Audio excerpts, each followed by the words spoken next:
Well, the backup up, there it goes. Now it's deciding to do stuff. Holy fucking hell. Just a tad late. 7 minutes late because of getting fucking DDoSed. He thought that shit ended back in 2006 and 2010. No, still fucking happening. Goddamn script kiddies. I'm fucking sick of it. We have the bandana wearing. Where? The vodka drinking, because you know for damn sure that's just a glass bottle of water. The sugar daddy himself, James Burns. How the fuck's it going, bud? How the fuck's it going? It's going, man. Yeah, we're just talking before the show started about my foray into to Twitch and enjoying playing some Warzone.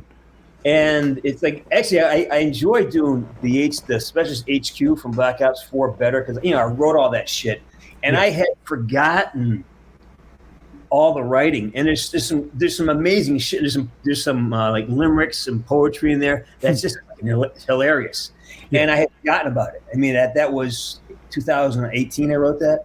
And it's very enjoyable for me to hear, like, oh my God, and it's funny because That's awesome. That's so cool. And I get killed so much, even in practice, that basically I did 5 lines for every circumstance. And if you breeze through it, you never get to the funny shit, Nope. But if you get killed a lot, then I ramp up the vitriol and ramp up the insults. And then if you really get through and you do a certain thing, I'll give you information about how to tie together the Blackout story with the narrative of Black Ops 2 and 1. I was trying to find a like an intro clip because I've been trying to work on this and get it to look better and do different things and stuff like that, which is why I was frustrated that I was being DDoSed and all that shit, just trying to make it look better and do better because what the fuck. That's my job. You want to do gooder, you want to do gooder. I try to get him to do more gooder every day. It's my unofficial title. More gooder, exactly. More gooder guy. I'm the more gooder doer.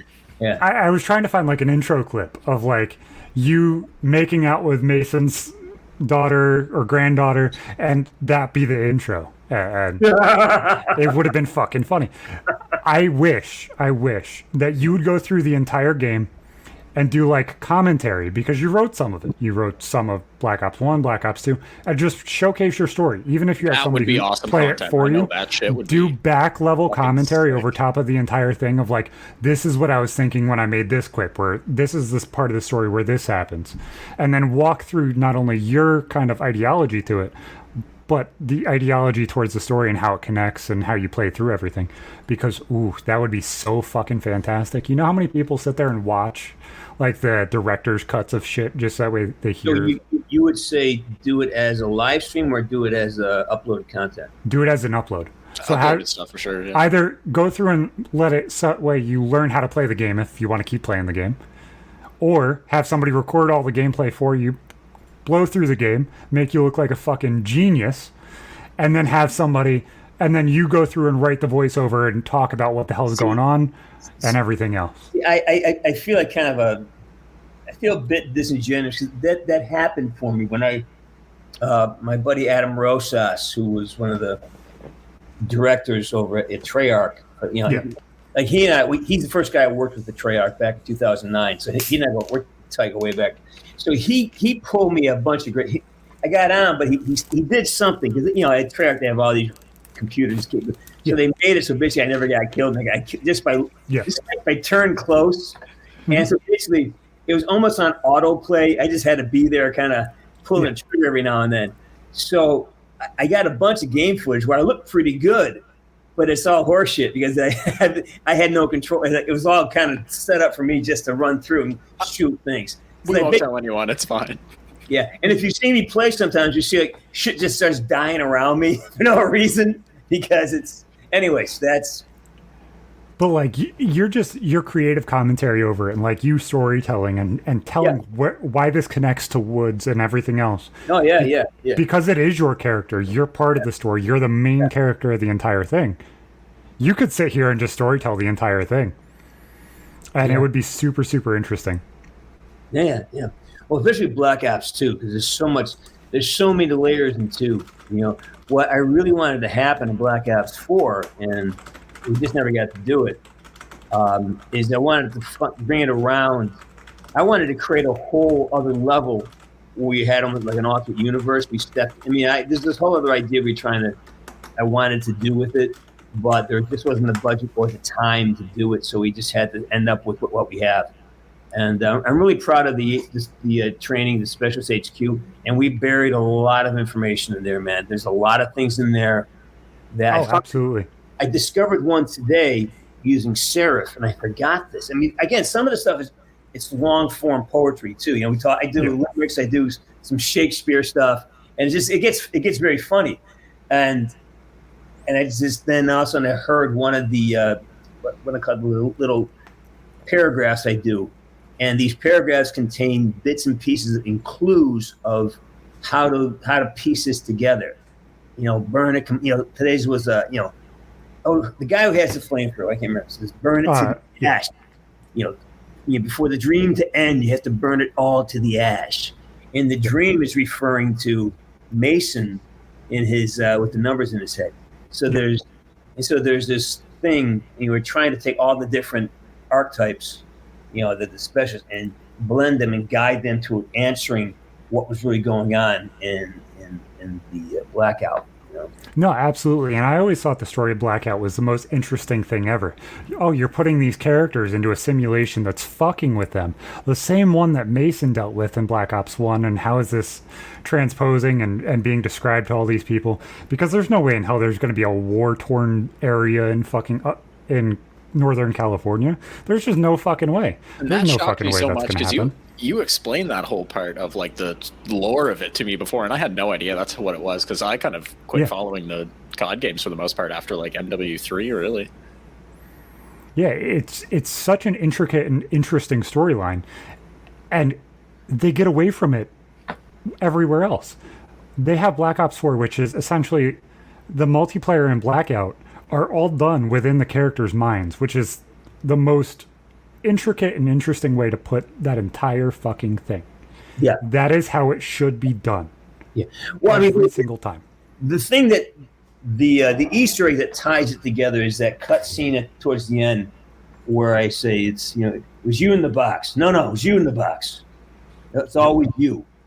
So basically, even with that scene where Woods is in the box, that was him. Yep. It was you in the box. It was always you. You in the box. You were there. That was you, not me.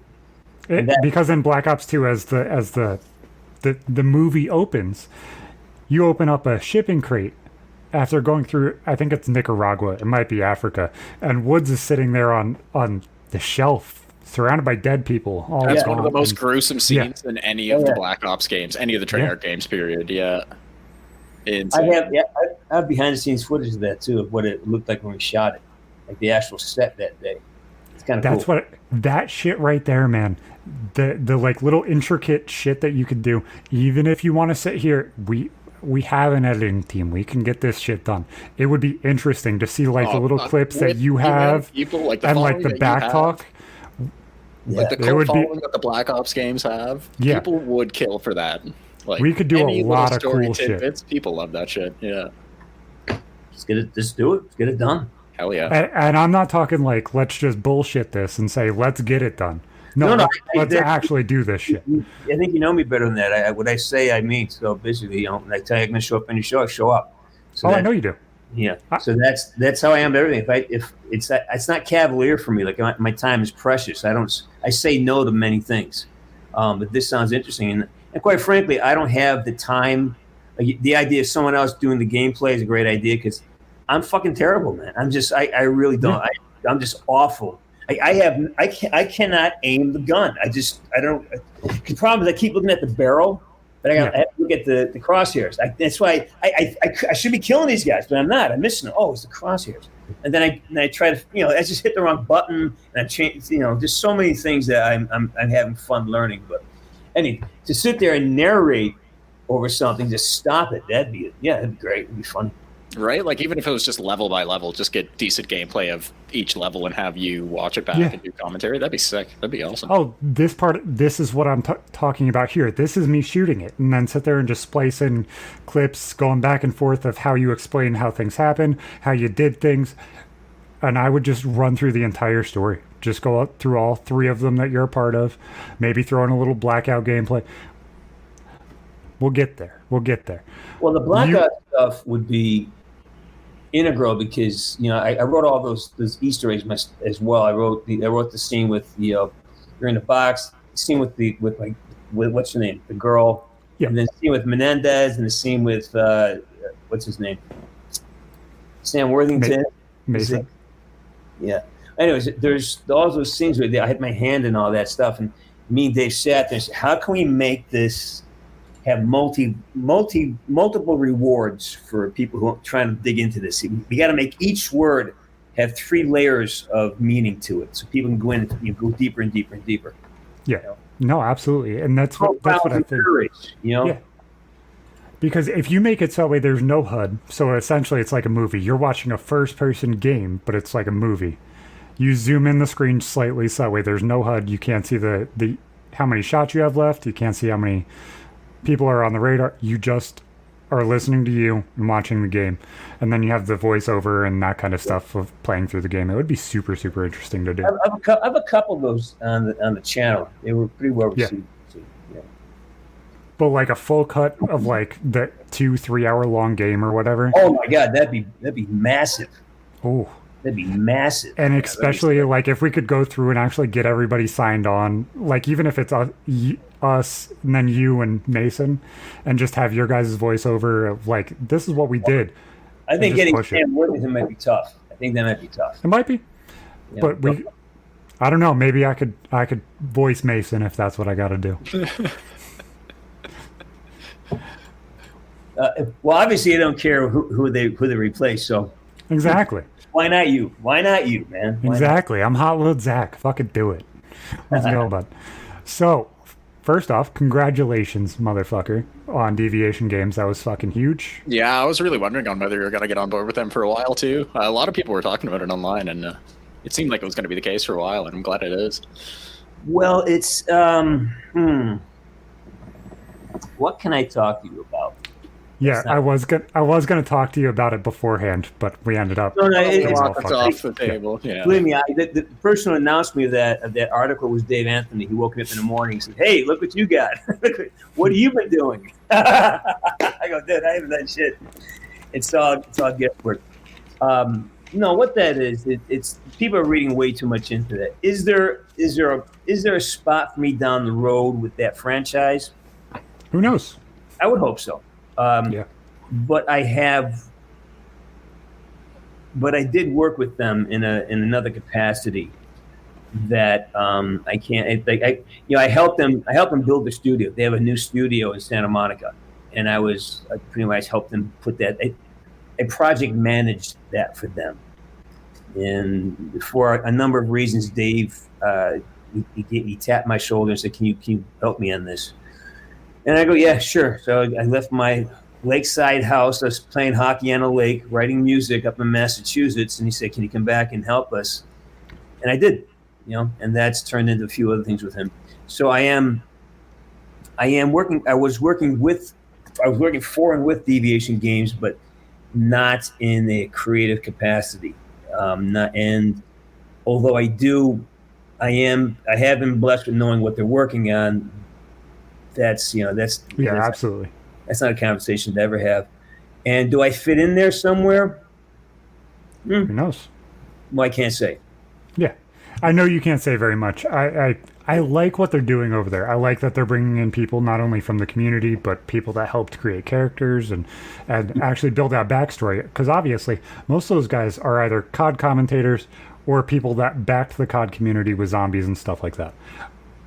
Like that story of that entire game and how they're being backed by Sony now is fucking fantastic. Yeah. I love the entire part of it. I love the fact that all that shit's being backed because that's irreplaceable. Honestly, it will be. Like there's nothing that can compare to that shit. That shit's just gonna be fucking fantastic. judging by the amount of investment of time, energy, and pure thoughts that went into building that studio, there's expect something really extraordinary that is no one's thought of this yet. It's an entirely new thing, and I haven't seen anything like it out there yet. So I'm pretty excited about it. Well, yeah, I'm envious, man. Just to be around all those people who are so influential with all the Treyarch games. It'd be so awesome. It's what we had. I went to the one of the.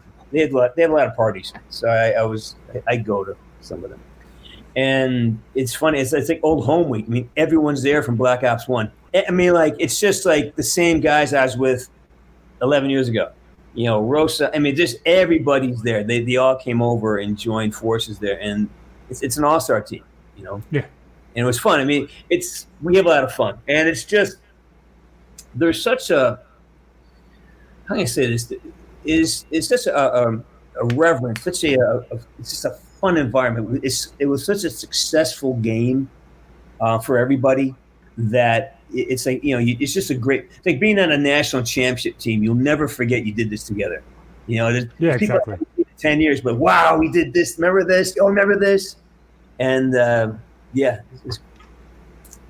it's really interesting, at least to me, because like you look at it and you see somebody like Jason Blundell who essentially transformed all of Call of Duty Zombies when he took over. When he took over in Black Ops 2, the game went from we're going to play Kino der Toten where it's a circle and you just run around in a circle and you just randomly kill things, to actually making an entire storyline based off of a element that changes how the zombies react, how guns react, how the world reacts, and how things happen. And that to me is the most interesting possible thing that you could do. That is a complete story change. That is how you change an entire franchise. Yeah. They saved Zombies, because if they started just doing the same shit over and over again, just having a handful of maps dropped every few months, it would never have lasted past Black Ops 1, man. I'm so glad they did what they did with it, even though I'm not a huge fan of the later Zombies gameplay, but I still like watching it. It's still pretty entertaining. Zombies was a lark, right? It was an accident. It was just something they were fucking with. Yeah, it was an Easter egg that they threw in if you beat World at War. It became like almost more popular than the game itself. It's still outstripped the campaign. I mean, campaign's gone basically. Yeah. So, but the zombies are still there. So this is like, Well, it's the story mode. That's the greatest way to build a story mode. Make it so that way you can play with your friends. Make it so that way it's interactive. If you want to play the story, go play the story. If you don't want to play the story, then sit here and run around and see how long you can last. Mm-hmm. And honestly, that's a great fucking way to build a fucking campaign.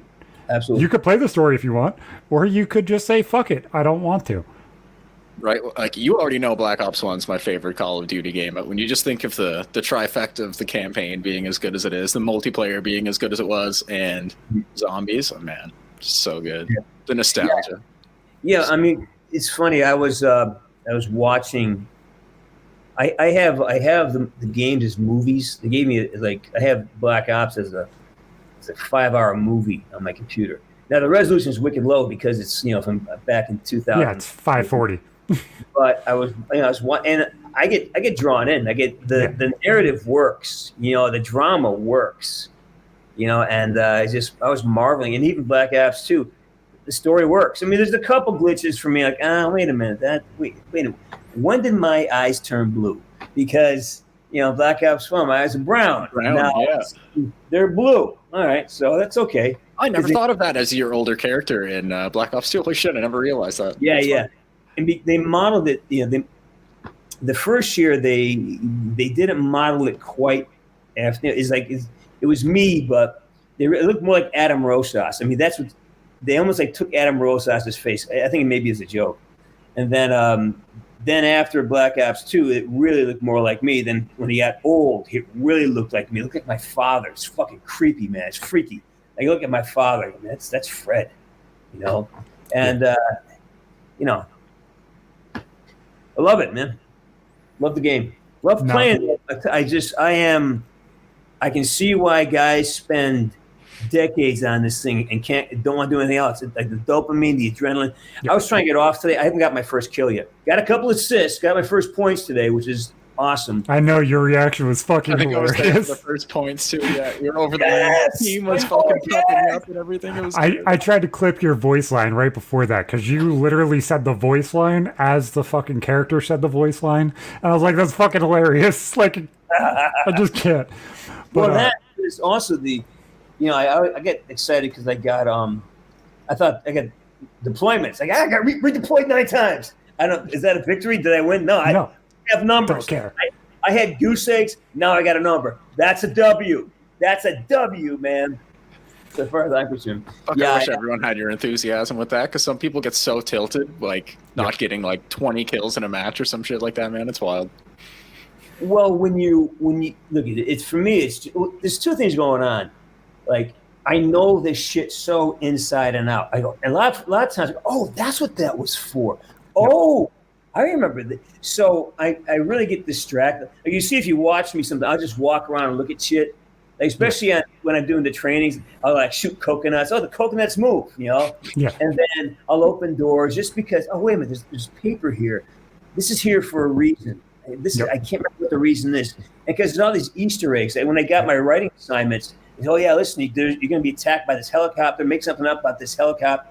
And this helicopter is actually something that's going to take you later on to here. So we need called connective tissue. We need some connective tissue with this and this character. And so when I'm going through the environment, I'm looking for these little what we call exit and entrance points for the connective tissues. Oh, that's what they could do here. Yep. So you're able to see some stuff that you wrote that the modeling team themselves had to work with, and then and vice versa. It's okay, true. Sometimes So- levels were mapped out more first they before send the me, writing. they send me like, hey, write this, get us over here, get this done there. Here's a story we need. Here's connect this and this. So when I started playing Call of Duty, I first met my wife. Probably, I started playing Call of Duty about 2 months before I met my wife, and I was playing Call of Duty on Wii for like the first 2 games that I played, which was COD 4 and Black Ops 1. And after a little bit, she's like, "I want to play with you. I want to spend time with you." So I was like, "Come here." I was like, "This is the greatest way to teach somebody how to play video games, and you can get a girl to sit on your lap." I was like, "Sit on my lap, and I'll show you how to play." And that's Black Ops. Oh boy, I like that move. Yeah. That's a very good move, sir. Very good move, Zach. I thought so, man. I thought it was a good move. So I sat there, I sat her on my lap, and then as soon as Black Ops 1 came out, I was like, we're going to play zombies and do the same thing, because she was just learning how to ADS and like move and kind of be consistent. What games do you have on your PlayStation? Because obviously I know you're playing on PlayStation. I know the layout for Twitch and that kind of stuff. Well, my ego's so fucking big. I only have games I'm in. Because I know you were playing Modern Warfare, so that's... Oh my fuck. Yeah. So right now I've got a disc. I got a disc version of Black Ops 3. I got Yakuza. I'm mastering Yakuza. So what I'd tell you to do this is go on Black Ops 3 and play zombies. If you want to learn the stories, go ahead and learn the stories. But learn how to move, learn how to buy things, learn how to pick up things off the ground, learn how to interact with the world. Don't touch Warzone until you learn those 3 things. Too late, man. It's already got me. I know. I almost had a couple kills. And the thing is, I practice. I practice. I do like an hour worth of practice, and I'm just practicing moving. But unless I can feel the pressure. I'm not saying on stream. I'm saying like if you want to learn the game, learn how to do the dexterity things of like moving correctly and moving smooth and that kind of stuff, or moving while you're shooting, learn in zombies. It is the easiest way to fucking learn. There's millions of different maps that you could look at, and it's just very, very consistent. The zombies move a consistent way. I'll take that under advisement. Yeah, sure. Yeah, it's the greatest. It's the greatest way to learn. I think Black Ops 3 comes with my. I think I already have it. I think I have it. I bought some package that gives me Black Ops 3 for some reason. I don't know. I'll look at it. Brother, I'm still trying to figure out how to use my PlayStation. So, I mean, my learning curve has been wicked steep. You have me on Discord. You have me on Instagram. If you need help, man, honestly, just be like, how the fuck do I do this? I have 3 kids. I'm used to explaining things. I was going to go to school to be a teacher. If you need help, I will fucking help you. I have no shame. I have 3 children under 5. You're no There's problem. nothing I can't I explain. don't have to a 3 kids person. over 5. Under 5. I have an 11-year-old, I have a 9-year-old, and I have a 5-year-old. They were all under I mean, 5. and a 2-year-old, not 5. You fucked me up with saying 5. Fucked me up on my kid's age. How the fuck does that work? Yeah, I mean that's great advice. I'm with you up on that. Yeah, I mean but my learning is kind of magnums. Like, Yeah, absolutely. Once I figured out, I actually was holding the controller upside down. I couldn't figure out what left right was, and so I was fine. Basically, when you go from Black Ops 4 to Warzone, the selection goes from in Black Ops 4 selection is the circle, and Warzone is the X. So that took me a minute to figure out, and then I had to figure out this scoping thing. I can aim down the barrel. Oh, okay, that's great. How do I do that? And then what I found is what I learned today is the reason I'm missing all because I can't be as bad as I think I am. So I do gooder. But what happened was when I figured out, I'm using the barrel of the gun as the aiming point as opposed to that white crosshair. But that's duh, So that's when that happened. I got to do this some more. Now, when I figure something out, I want to put it into action. No, I do the same thing. When I taught my wife how to do it, I told her, I said, don't aim down sight. Don't press this button. Move with this hand. Don't do anything else with it.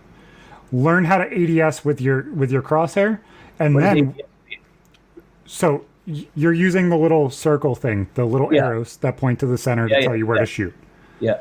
Use that to aim. Learn how to aim with that first, and then when you get better with that and you're smooth with that, then when you ADS, you'll know how to put that dot on things and kill it. I got you. I understand. I know exactly what you're saying. And because then you'll learn how to move your joystick back and forth. Here's another one. Here's another leaps and bounds I had. I didn't know that you could turn directions using the right hand controller. I thought you had to turn them using the left hand, and I kept going. I couldn't get him to move. It wouldn't move. And then I thought, wait a minute, what happens if I just turn his head? Oh, he goes in that direction. It was like the veil lifted. And this is how I can follow. Because I couldn't even follow people. How do I move forward? I keep running into walls and I can't figure out how to get away from the wall. The movement is by far the hardest part to actually wrap your head around. Once you wrap your head around it, you can play whatever fucking game you want. Literally, because they're all about the same. Shooter, that's the biggest thing with any twin stick shooter like that. Yeah, getting the looking around, strafing around down path. That's the biggest. You get once you learn how to move and shoot and do both at the same time, then pick up aiming down sight. Then learn how to pick up things and just run through the fucking little stupid things as much as you fucking can. And then all of a sudden it'll click and it'll go really, really quickly. There's a lot of newer games out there that don't use a crosshair at all, like in first person, even when you're just firing and stuff. No crosshairs. The center of the screen. Yep. Just if an enemy's in the center, you can shoot them, and then you don't have anything to really look at until you aim down sight using scope or iron sight. That shit is fun too. That makes it so much more immersive. That's what they did for me when they try to get me to play the game. They kind of give me those little gift games. I think just keep the center of the screen moving downstream. And every time it crossed something, you'd kill it. So that makes sense. Yeah, that makes sense. Yeah, it's just learning. Once you learn how to move, everything becomes fucking cake. Because that's the hardest part. And that's the first step. Which is why I was sitting here and I was watching your stream and I'm like, these motherfuckers aren't even helping him. They're like, come over here, do this. And I'm like, fuck, man. The motherfucker doesn't even know how to open the door. I don't think most of them realize that from what I was watching. Yeah. Woods, come do this. Yeah, you can't kill Woods because he hasn't left the spawn building, motherfucker. Leave him alone. You can't kill me. Yeah, you can't kill him because he's still over there. Pretty fucking easily, actually. He killed himself with the gas 5 times already. Yeah, I killed myself falling from the parachute, too. I guess I died like 10 times, but it's felt too soon. Oh, shit. X. Too late. Fuck. break my fucking legs. My knees are in my asshole. We have big fucking problems. And then somebody comes and just blows my head off anyways. It's like, really? Well, the worst is people shooting you out of your parachute in those games, too. That's a fucking All- bitch. Oh, my All God. the time. I probably got shot out of my parachute 5 times today. Easily out and get Fucking shot. rough. But it's okay. But There's this. But wait a minute, I got to say something. Props though. There's a couple of snipers who got me, like moving fast, and it's like I don't know how they tagged me. I've been trying to find someone to shoot at. By the time I figured out they're falling down, they're already gone. How they got a beat on me like that and just pop me? That's amazing to me. It's amazing. It's really funny because we're obviously levels above you. But we'll sit here and we'll go into a lobby with my son, and he'll lead our friend group completely. If you add all of us together, he's Fucking still animal. above us. And it's like, what the fuck? You're 9 years old. Oh, You're 9 fucking years old, and you beat all of our 20-year-old asses. no All of them. resistance. No resistance, no injuries, no resistance. His little brain, the dendrites and neurons are connecting fucking 1,000 miles a second. There, this is oh yeah, 1,000 times faster than any of us. it just makes sense to him. Like his fingers know what to do. It's just his dendrites, like me. I can feel my brain rewiring itself at night. Yep. It's like I can feel like it's just this grinding halt, and my creativity shot to hell. I can't settle down. Like at night, I get having all these dreams based on what happens in the games. But it's my life, like this is me falling out of windows, my girlfriend pointing a gun at me in my dream. Like it's all this weird shit going on in my dream. My brain is rewiring itself after I've probably played maybe 9 hours so far total. I mean 9 hours, and most of that was spent not knowing that I could use my right stick to turn. Half the time I was trying to turn with my left hand. So it's like that's. You're getting there, man. You're halfway there. It's funny. In 8th grade math class, I was dreaming of Black Ops 1 and thinking of Black Ops 1 classes and how I could fuck people up in the funniest way possible.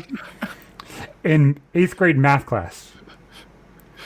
Well, I remember seeing commercials for Black Ops 2 when the guy with the tomahawk. And I saw some guy has a tomahawk kill from like a mile away. It's just that amazes me. Amazes me.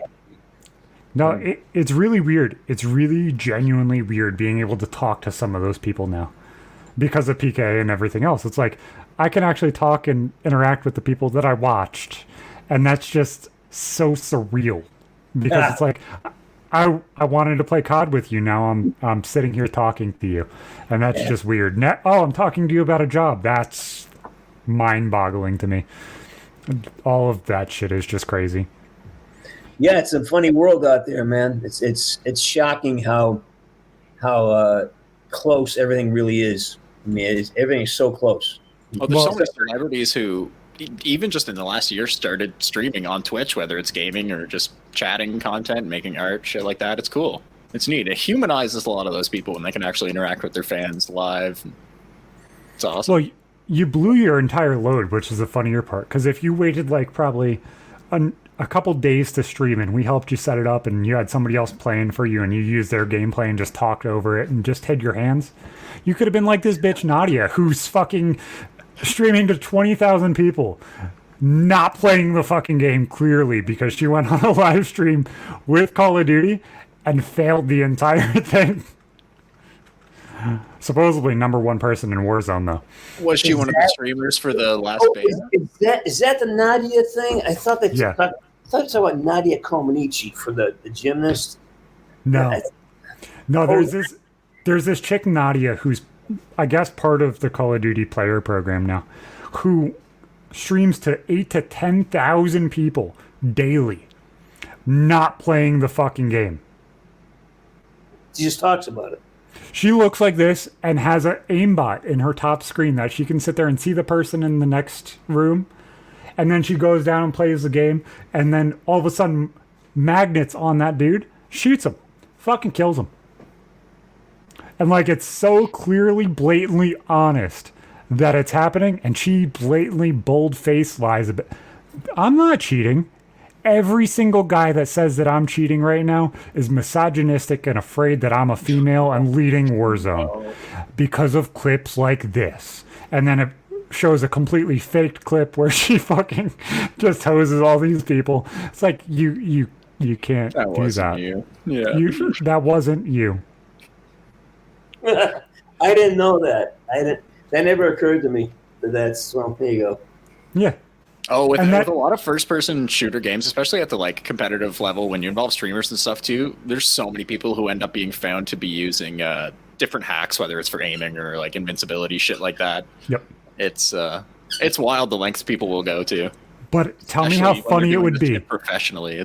Tell me how funny it would be if we put Burns in a fucking lobby. And every single time he starts fucking shooting at somebody, we're like 2-3 people shooting at a team. Kill Woods? You think you can kill Woods? You can't fucking kill Woods. Fuck off. Fuck off. You're dead too. And it would be fucking hilarious. It would fucking kill because your humor would fucking kill. Make the gameplay automated. Fuck them all. They're just gonna accept fucking bitches recording shit and doing it before people would be okay. People would just accept it. Just let you use the aimbot. You'll kill everything that walks on your screen and laugh at it. It would be fucking Great hilarious. content. People would But I would call them and let them know beforehand. Hey, this is my account. I have to use a fucking bot because I'm fucking old as fuck and I'm learning how to play the game. Just let me do it. I'm gonna film for like 10 hours. I'll rerun a new account if you need me to. Okay? it's all easier to good. ask for forgiveness. Yeah, exactly. But you got friends over there. Just let them know that you need to be patched through. Yeah, I got friends everywhere. Get us on the list. Interesting. It'd be funny. It'd be funny because this chick's like, yeah, I'm just the #1 Warzone player in all of the world. This chick goes and fucking plays on 15 different consoles and everything else. That doesn't show that you're cheating, not cheating. That doesn't. Well, what do you mean plays on 15 different consoles? She'll go to different people's like setups and play on their setup to prove she's not cheating. Like that doesn't prove you're not cheating. It doesn't. So like she could come here and play on my computer to prove she's not cheating. All right. Okay. I get it. Like it's not hard to plug in a thumb drive into my USB port and be like, oh yeah, I'm not cheating. Not cheating, guys. Don't worry about it. Clients, like for aimbot and stuff like that, they're just separate little external applications that kind of piggyback off the game once it's already running anyway. So It's stupid. ones that are undetectable are almost undetectable, and it sucks. It ruins so many good games. Now you got my curiosity up. Your face is out of frame, Burns. You're I'll be supposed to back be a in a- professional. Yeah, well, okay, you got the wrong guy. Good. Being a professional means I don't give a fuck. Here, let the editor deal with it. I'm fucking with you, bud. I'm fucking with you. Her name is Nadia. I'm Yeah, Nadia. Because people didn't ask me about that, and I had no clue. Like this Andrew Bates or Yates or something. Andrew Tate. Andrew Tate, yeah. You would fucking love Andrew Tate. Yeah, you would fucking you love would. Andrew I feel Tate. like you very much would. I think I've heard him. He wears like chains and shit, and he's got a couple of things that are interesting. He says I like. There's a couple things. Some of the things are a little bit, dude, you're kind of losing me with that. But So Just a very outspoken, opinionated person, and a lot of people hate that. Period. So I said this last episode, and I don't think people genuinely understand how intelligent it actually is. Andrew Tate, if you look at the base of what he's saying, whether it's, hey, support your significant other, push them to be the best version of them possible, whether you're the female and you push the man to be the best businessman or whatever the hell he's doing, or the female wants to stay home and you make sure that they have all the tools that they want to do that. Or, hey, protect your significant other. If they're a female and they're not able to deal with a situation and you have people fucking chasing after you, you stand there and fight regardless of what the fuck's going on. Or you don't want your girlfriend going out because, you guys are in a relationship and that's closed. Whatever the hell it is. That's the base. He's giving you the ideology there, Yeah. If he's giving you a soundbite, he's making you want to listen to what the fuck he said before. Yeah. And they're holding everybody to the soundbite, not what the fuck he said. Yeah, and that's the issue. Like some things you say, sometimes when you kind of take that shot, but you're losing the substance. The substance is gone, for a while because that's why I'll sit and listen to what he says, and some I think is spot on. I like it, but it's the delivery mechanism that you can't give somebody the freedom to disavow because the package is delivered. You can control the package like you control the message. So why not provide the package as well as make the pill as easy to swallow as you make it? And that to me is like that's our problem with politics. That's the problem we have across the board, is that it's form before it's fashion before form. It's presentation before content. And pushing ideology and pushing the things that you would assume is how you fix things is the wrong way for people to actually see the ideology and how it works. This is morally incorrect. So can we hold ourselves to a moral standard, whether it's as a person or as a community or as a country, and keep us at that level? Why is it wrong to say that morality is the place that we shouldn't be? Okay, why? I think but when it's delivered in a shock jockey modality, that's when it gets that's when I think you lose the capabilities of delivering a good message. The shock, when you kind of do things in a way that's shocking, yes, it'll get my attention, but I don't know. I haven't figured anything out yet, so I don't know. Well, I think that shocky way and the eccentric way to say it is the absolute right way to kind of do it. Because if you don't have the listeners to begin with, you have to get those listeners some way. Just like how, I don't know if you've heard of this guy. I know you probably have it, though.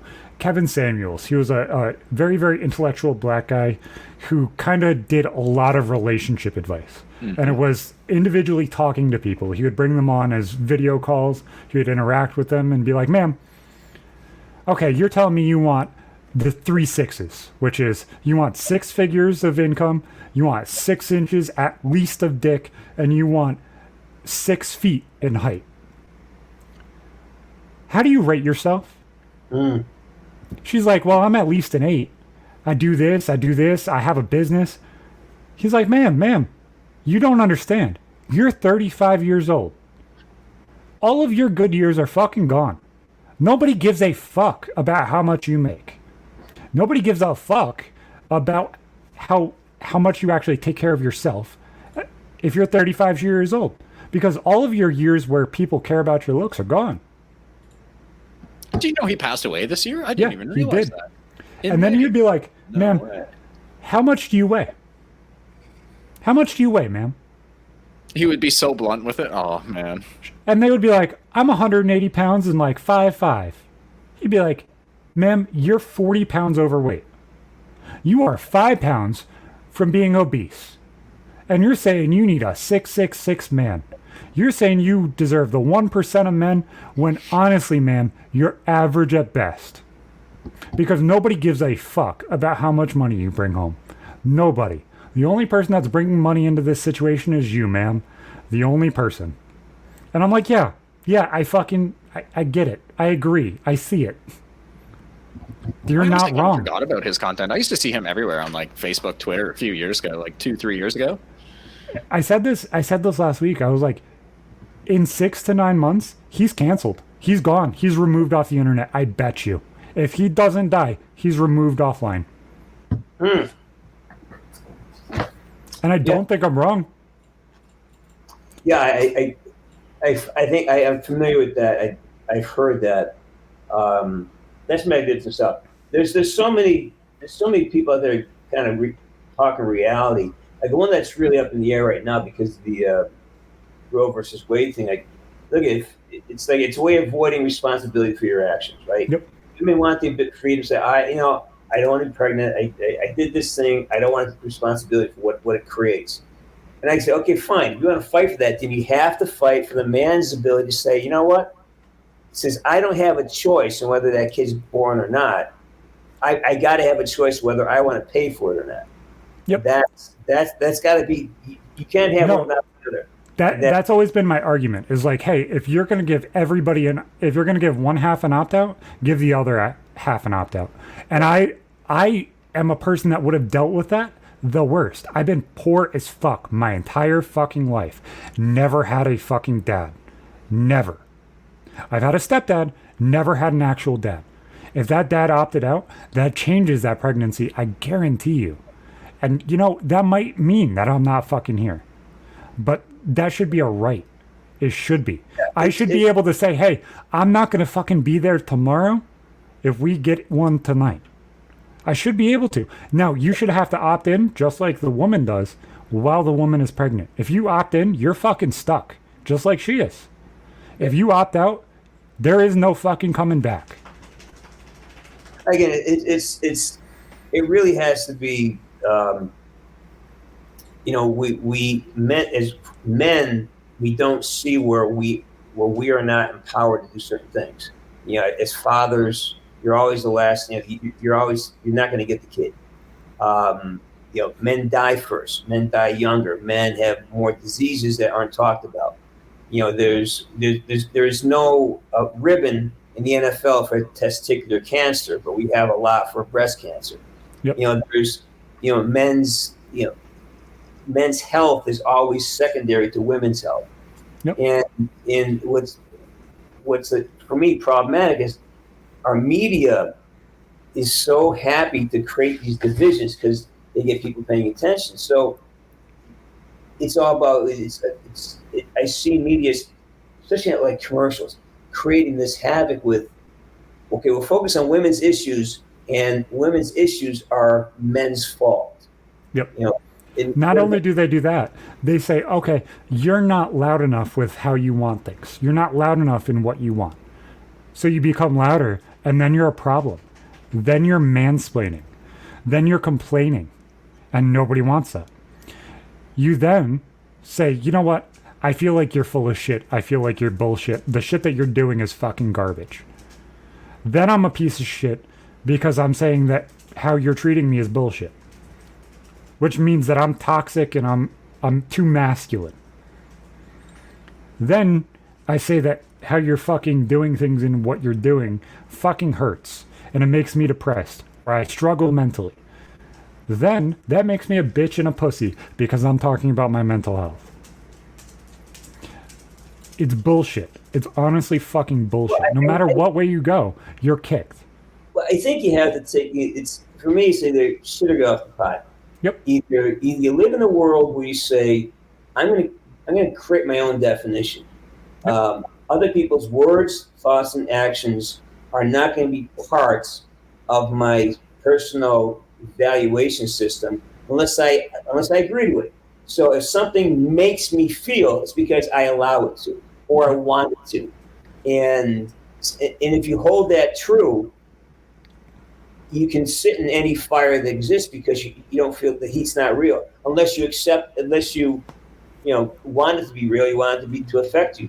But words, actions, other people, when people think about you, if I use that as a way to define myself, I'm now a slave to everything and everybody and every thought and idea that may not want to see me in a good light. Now I have to control and kill it and destroy it all.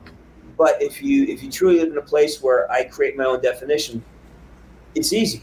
The anxiety of worrying what people around you think about you is like literally one of the worst things a person could live with. I learned to abandon that a long time ago, thankfully. The thing, what's interesting you say, because that's a great step in that direction, and I'm learning that it really has to be about being able to see it, understand it, and have the ability to kind of decide whether I want that to be part of my personal algorithm or not. Because if I have to reject it, push it away, that means I lose a lot of great relationships because they're contentions. But if I can sit there and let somebody have their, it's like our problem with talking about politics. Like if you're a Republican, you can't talk to them. Or you're a Democrat, you just can't talk anymore. It's like you're one of them. Sorry, I can't talk to you. And we got to hold several truths as reality at this point in time. Where did it go that makes it wrong for you to respect my beliefs or my opinion? Where did it go that I can't respect you for yours? Why does it automatically have to turn into an argument match? Well, we've created. This has been going on since right around the early 50s, when we were really, as a society, became more concerned about comfort than evolution. And I think this is, to me, I trace it back to commercials, the TV. Yeah. I trace it back to being sedentary in the house, and also the ability to transport information instantly. So I remember as a kid, being uncomfortable was uncomfortable, but you learn to deal with it. It's hot out. Yeah, but you got to work. Go to work. And what slowly has developed, and this is I'm in the business, so I take blame for a lot of this. The movies, music, commercials, television, they all about getting us not to feel. You shouldn't feel. If you feel uncomfortable, you're doing something wrong. Fix it. You're the thing that's wrong. Yep. Drink a beer. So anytime discomfort comes up, we are trained to ignore it or find a way to fix it. Take a drug, eat a food like this. And now it's like, if I'm uncomfortable, it's somebody else's fault now. Now we've gone away from, I have to, I'm uncomfortable. I got to do something to stop feeling uncomfortable from my, I'll do it. I'll take things from around myself. Now it's like, I'm uncomfortable. It's because Zach has a beard, and that beard looks like it belongs to a Muslim, and I'm pissed. It's like, it's like I go into these things like that's. So we transitioned, I think, into a world that if I'm uncomfortable, it's somebody else's fault. Like I'm not successful. It's your fault. Yeah. So it's rewarding people for a lack of accountability. It's not just not asking. It's rewarding it. We call it. I think we had this conversation on Discord probably sometime this week, Apo. You probably could remember more precisely than I could. I think it was like Thursday or Friday. And I remember saying this line. There's this line from Too Fast, Too Furious. They zoom in on Tyrese, and the entire movie he's blaming Brian for, you put me in jail. You made me not be able to fucking take care of my kids. You put this anklet on my ankle. And he says, you know what? I don't blame you. I don't fucking blame you anymore. It was me, Mr. Roman fucking Pierce. And you know what? As a man, I can say this. I can be a better person. I could be a better parent. I could be better in every single situation than somebody else. And you know what? I know for damn sure I'm going to be shit on, so I got to be 20% better than them. Just that way, when I'm shit on, I'm still at the same fucking level they are. Because in the grand scheme of things, if you don't push yourself to be even better than what they are, you can't fucking complain about what they do. I'm going to challenge you on something, because there's a recurring theme. Now, I just going to explore it with you here. It's like, if I judge it, like I'm being shit on, all right, I'm losing the value in what's being said. I got to have the ability to hear it without seeing it as an attack or as degradation. I got to hear it as just information, as sound. And then, because inside of it, like what makes me, what am I reacting to? I'm reacting because there might be a little bit of truth in it. And if I ignore that, like people who say, well, you can't call people fat. Well, okay, but so we're going to celebrate obese people now, and it's clearly it's get to a point. That's really, it can't be healthy. That can't. Yeah. It's really unpleasant to look at, but it can't be healthy. It just doesn't make any sense. But we can't say that. Hey, by the way, you should check. You look like you literally make some work here. If we can't listen without having to put it into that's they're going to shit on me, and I got to ignore it or let it go. I'm not. No. Because I battle this too. This is a battle, and I've had a huge turnaround, especially in my relationships, where I actually figured out that every fight I've ever had with my girlfriend, I caused. Mm-hmm. Every fight, not just one of them, every fight, because at any point in time, I can choose to be happy. In any circumstance, I can. If I truly want to be happy, I'll find something to be happy about. There's so much for me to be happy.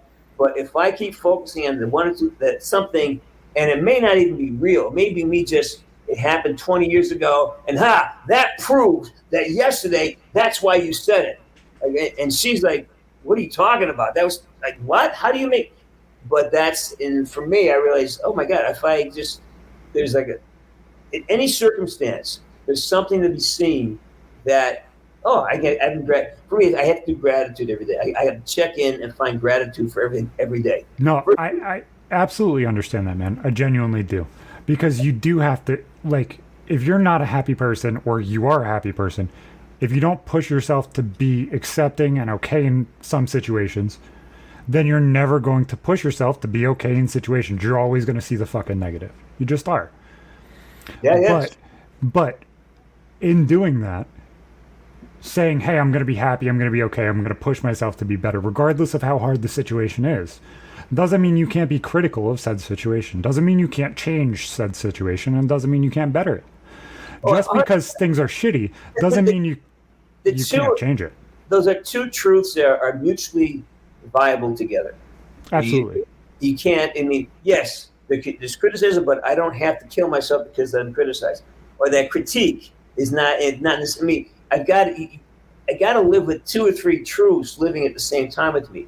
And when I get stuck on one idea as this is the truth, then I lose everything. But it's like you keep it in balance. Oh, okay, that makes sense. I hear what you're saying. Yeah, I get that. And it really is. It's a balancing act for me. But I know for a fact if I get out of bed in the morning and the machinery starts, supposed to have had a nice fucking dreams, and the machinery starts going, I got to stop it, and I stop it by gratitude. I'm grateful. Sometimes I'm grateful for I have 10 fingers at work. Isn't that great? Look at all the great things I do with my fingers today. Sometimes it's as simple as saying, wow, I can walk. Think of all the things I can do because I can walk. Isn't that amazing? I can see. I can read. There's so many things to be grateful for that take me out of my foul fucking mood. You know, because why? I can't get a kill in fucking Warzone? Are you kidding me? That's like, and that's why when I do take a licking, I look at the shot. Oh my God, that's a great fucking shot. I admire the person who's killing because it's so non-consequential. Who fucking cares? And that's the thing. It's like, I don't know. In the past 2 years, my entire perspective on life fucking changed when I had that neck surgery. Like, yeah. I used to be a happy person, but I was fucking depressed 80% of the time. When I had that neck surgery and being told, there's a 20% chance you're not going to fucking make it. I was like, who fucking cares? Who fucking cares from this point on? If I could have died 2 years ago, it doesn't fucking change what's going to happen now. It doesn't change what's going to fucking happen. Only 4 out of 5 hypothetical Zacks made it through that anyway. Yeah, God knows what the other 3 are doing. Exactly. So, no matter if I'm fucking Ganondorf's girlfriend or like sitting here being fucking depressed, like there's no reason not to just try and do better and keep doing better because that's the only fucking way to keep going. If I keep sitting here accepting bullshit, it's just going to be bullshit. Right, and like Cloudy said, you can't completely shut yourself out to everyone and every opinion that people have because a lot of them are going to have constructive thoughts within them, whether they come across as constructive or not. Also, but you know, people going through, they might be on a bad day and really say something out of pocket, but it could be coming from a place of truth. You never know. But it's also an opportunity to see because there's this thing that I really believe in. It's called in the program. It's called spot it, you got it. So when I start saying, well, you're doing this, and my girlfriend, you're doing that. Okay, wait, I read it down. Okay, how am I doing that? And sure enough, everything I accuse that other person of doing is something I'm doing in the same moment. It's just, that's how it works. It's quantum fucking physics, man. We attract what we are. No, absolutely. You go through life struggling to be able to talk and struggling to be able to put your words and thoughts out there. And then once you're able to, you start talking. But when you finally figure out that you can't bitch forward and you can't bitch at somebody else if your fucking closet's dirty, That's what most people don't fucking understand. You see all these Twitch people and everything falling because of this scandal and that scandal and this problem and that problem. It's because their closet's not fucking clean and they're sitting there bitching about this person. There's a, I can't remember who said it. It might have been Jordan Peterson. I'm not sure who said this. And it just hit me like a ton of bricks. I read this like, there's no wound that is more important than being happy in this moment. There's no wound that's more important than that. So there's no wound that is so important that you're going to let it destroy the happiness in the next moment. Which is like, that's a brilliant piece of explanation on the process. Like, there's nothing back there, because if I am focused back there, I am stealing from my future. Yep. Every thought I have about there, and I may be right. Yeah, they did it, but it doesn't matter because it's not going to change. But that 30 seconds of thinking about that stole 30 seconds of my future, and now I'm 30 seconds closer to death, and I was looking backwards. So it's just like it's crazy. It's like I'm robbing myself of life by carrying resentments and carrying old ideas and carrying even stories from the past.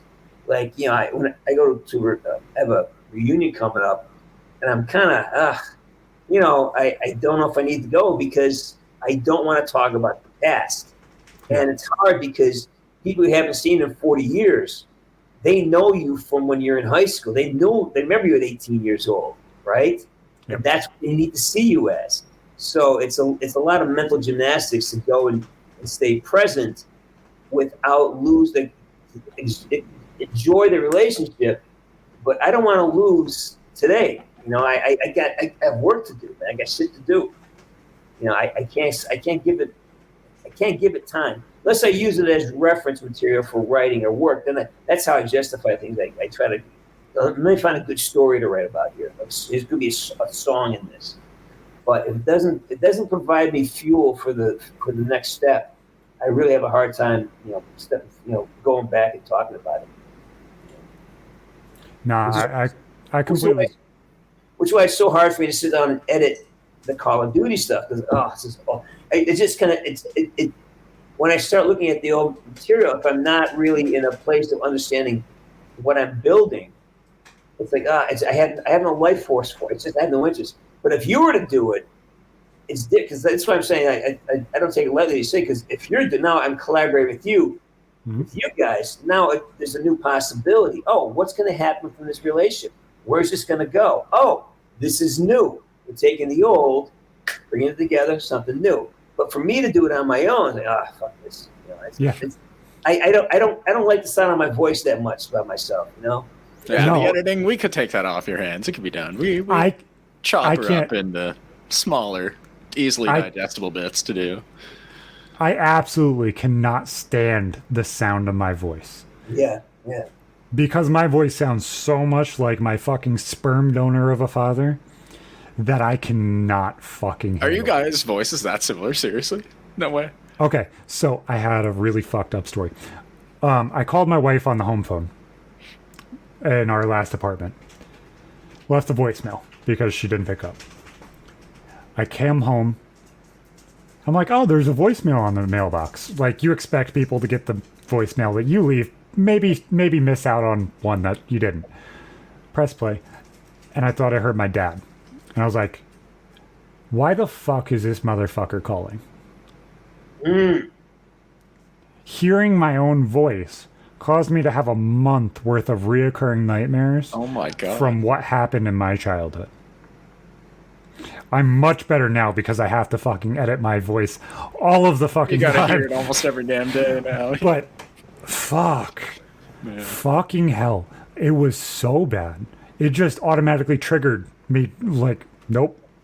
What the fuck is going on? Why the fuck? Oh, wait, that's me. That's actually insane. That's so because insane. My voice to me, like the voice I hear, is so fucking different. And it's like a deeper version of the voice of when I was 12, not the voice that I have now. It's the most odd thing in the fucking world. It's just so different than what you guys genuinely hear. I wish I had the voice I hear. I wish. It would make things so much fucking easier. Like I was sitting there fucking around with Voice Meter today, just trying to like dial in my voice and get it to work. Everybody was like, "Yeah, your voice sounds fucking horrible. It's too compressed. Turn it off." Like, okay, I'll turn it off. I tried.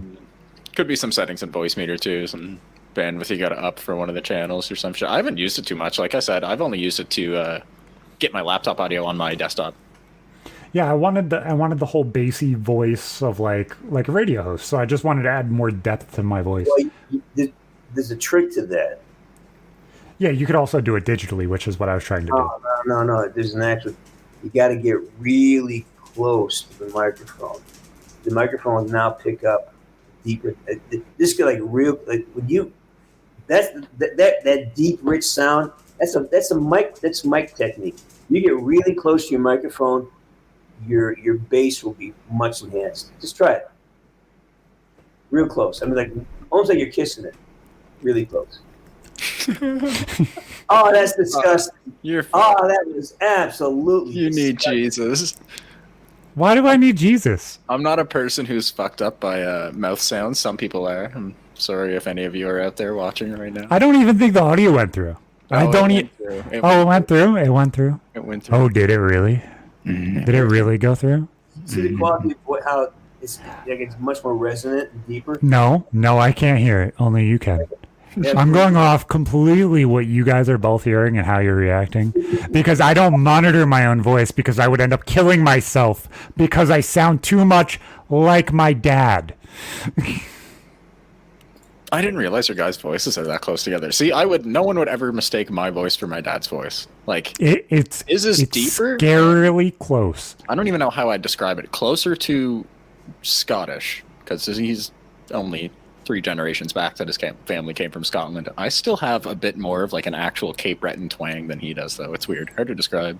Yeah, my accent is really fucking weird. Are you from Nova Scotia? I am, yep. Yeah, my people are from Meat Cove, man. Fuck off, I did not know that. Are you serious? Centuries ago. My father's people are from Halifax. No way. Yeah, cool ass. Nice, man. And the story I got told by my uncle Manzer, who was just north of Halifax, is that our people, we are descendants of Scottish pirates that raped and pillaged most of the eastern seaboard in the 1800s. Right. In Meat Cove, Nova Scotia. You know Meat Cove, right? You've heard of Meat Cove is only about an hour north from where I am. I'm yeah. Well, Cape Breton. Yeah. Sure. I'm from the southern end of Cape Breton, a town called Port Hawkesbury. It's like pretty much the second biggest town in Cape Breton, but that's only like 3,500 people. That's pretty small. I've been there. I've been to Cape Breton. I did a summer tour up through Nova Scotia. Beautiful this time of year. Oh, Gnats. Holy shit. The Gnats Nova Scotia win, baby. They win. A lot of bad bugs, man. Summertime here wasn't too bad because it was pretty gross up until about July. Like we just had a lot of rain and cool weather, but man, we just got a bad hurricane a couple of weeks ago here. Actually, there's still parts of Cape Breton without power. Fucking 2 weeks pretty well. It's wild. What? So I think there's a coal mine in Cape Breton, isn't there? There were quite a few traditionally around like the entire island, but the main one that people know of is one in Glace Bay because they've turned it into a museum. And so there's old coal mining tunnels that go out under the ocean. The tunnels themselves were miles deep when they actually used them, but you can currently go almost about a mile under the ocean in the seafloor. Oh, that place is so sick. Right. I love it. I had terrible claustrophobia. And that scared the shit out of me as a child going in there, and I've done it now probably like 3 or 4 times. But yeah, I literally had to bail. I mean, the minute we stopped, it's this angle, and it's a square, right? And you have this. It's like 4 feet tall, like 12 feet wide, and it's a sled, and the guy's in a recliner, and it has this angle, and there's a water kind of dripping on the sides and shit, and. Maybe 3-4 minutes in, the light in back, they went to the light, the ambient lighting, and you see the lights going all the way down on the tunnel, just way ahead, and it had like a small arc to it too. And I looked behind, and the light was just the little white light was just going away. And I fucking panicked. I go, "Get me the fuck out of here!" because the lights flicked off dark once. I just fucking panicked. They had The claustrophobia I got in that place at like 7 or 8 years old was fucked because, like you said, it's only like 4 or 5 feet tall at some places. Still sloped like 20 degrees. I was in my 30s and I panicked. It was awful. I'm 6'4". Imagine me trying to go in a fucking 5-foot tunnel. I Crossed got over a mile deep under the ocean. I gotta be in doggy style just to fit through the hole. All clammy down there and cold I breeze. just can't imagine living.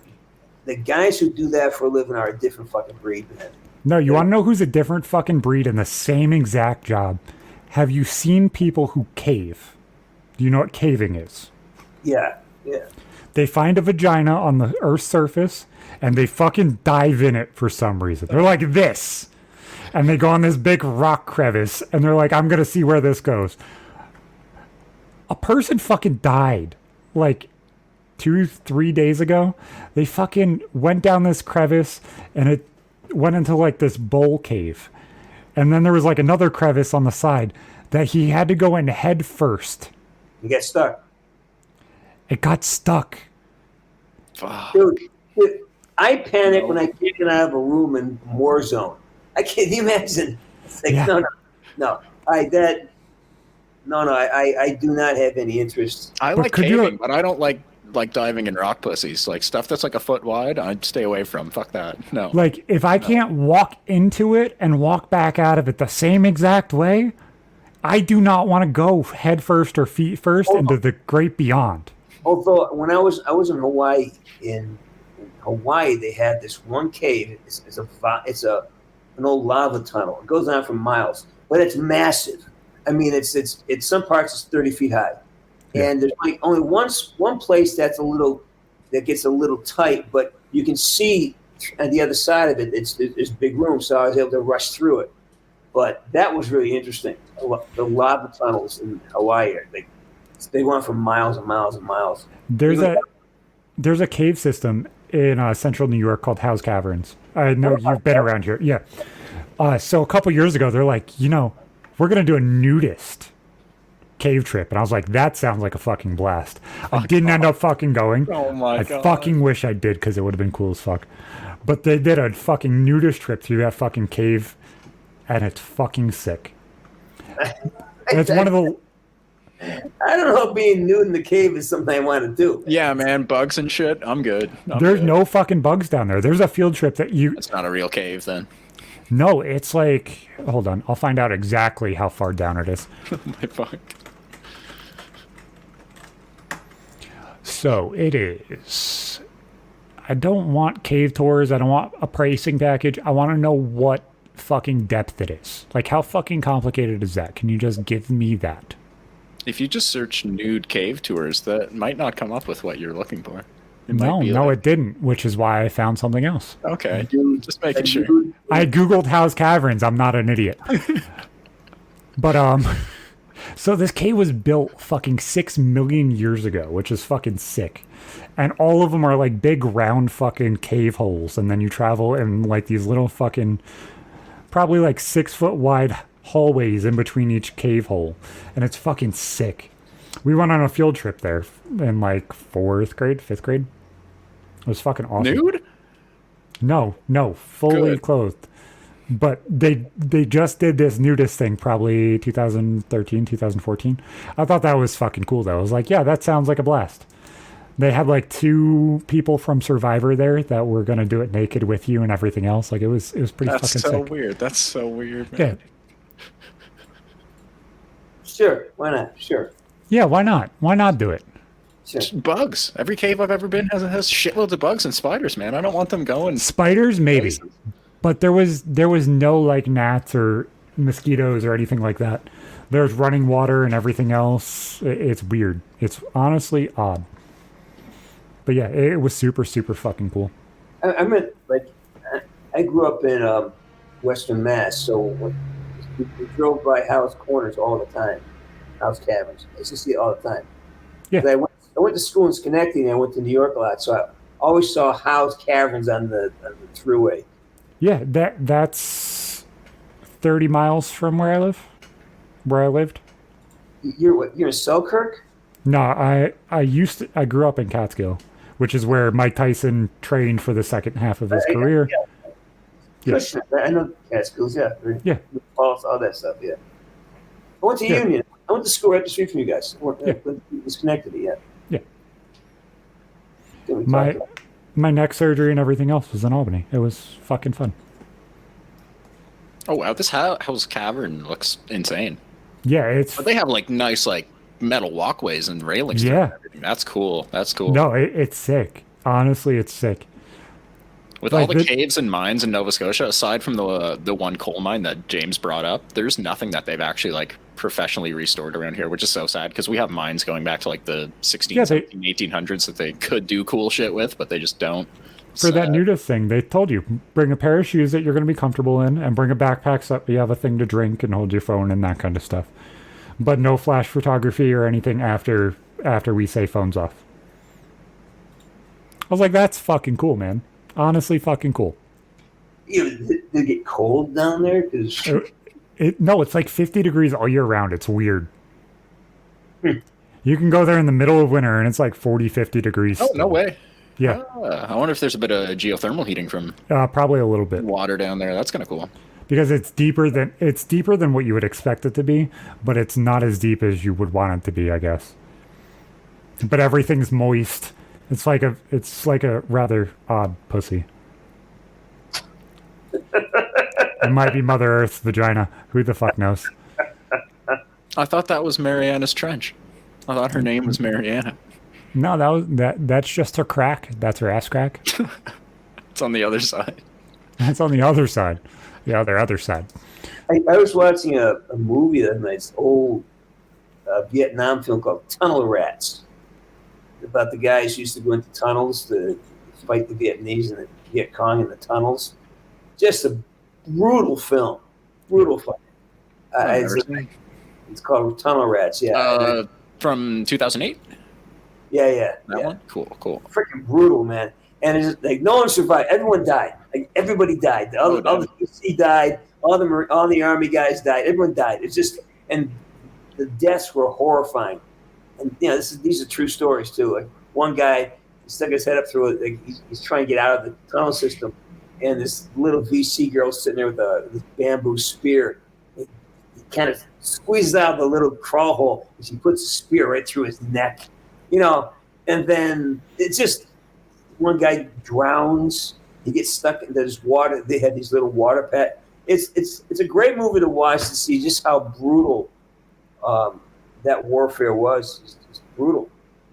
I've read a lot of like firsthand accounts of different guys who were sent to get POWs out of like smaller prisons and stuff that were connected with rat tunnels in Vietnam and Korea. There was a lot of the same shit that went on in Korea apparently too, but they would always pick just like the smallest frame guys, usually under like 5'6", 5'5".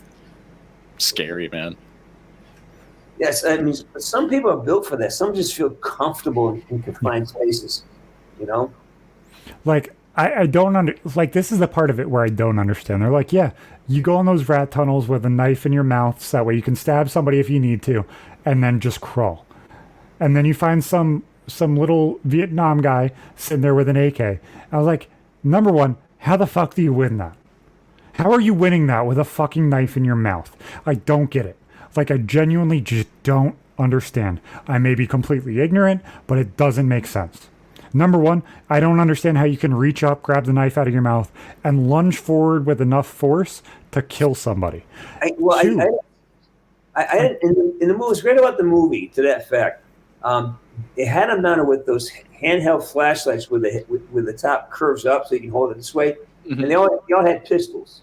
They went down to pistol force. They had light pistol, but it's like the light gives you away, so that the VC just hide in these little cubbies.